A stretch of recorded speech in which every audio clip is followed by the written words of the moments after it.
চাইলে কি তাকে ক্ষমা করব? আওয়ামী লীগের ক্ষমা আছে?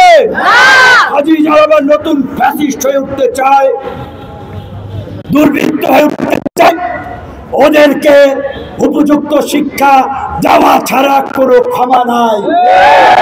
গতকালকে আমাদের টাঙ্গাইল বুয়াপুরের এক ছাত্রের উপর হামলা হয়েছে।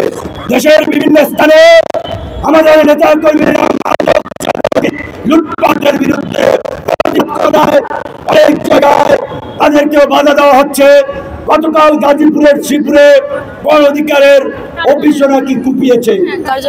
পরিষ্কার ভাবে বলতে চাই বন্ধুগণ, অ্যাকশনের বিপরীতে পাল্টা অ্যাকশন ছাড়া রাজনীতিতে টিকে থাকা যাবে না। এই বিপ্লবোত্তর পরিস্থিতিতে নানান ধরনের অরাজক পরিস্থিতি তৈরি করতে দেশি বিদেশি এজেন্টরা কাজ করছে। ছাত্র তরুণ আন্দোলনকারীদেরকে মুখোমুখি করিয়ে দিচ্ছে, কিন্তু নেতৃত্ব দানকারী সংগঠন হিসেবে, আন্দোলনের তরুণদের অগ্রজ হিসেবে আপনাদেরকে সুসংগঠিত ভাবে প্রতিরোধ বাহিনী গড়ে তুলতে হবে। অ্যাকশন হবে, সাথে সাথে পাল্টা অ্যাকশন।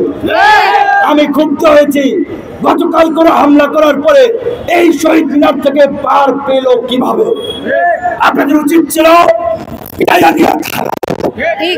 যাই হোক, আপনারা করেন নাই, মেচুরিটির পরিচয় দিয়েছেন, বক্তব্য খুব অ্যাগ্রেসিভ হয়ে যাচ্ছে, কিচ্ছু করার নাই।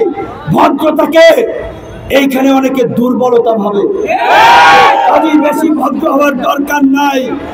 যেখানে যতটুকু করার, যেখানে যতটুকু হাতা খাসানের দরকার, ওইটুকু খাসাইতে হবে। এখন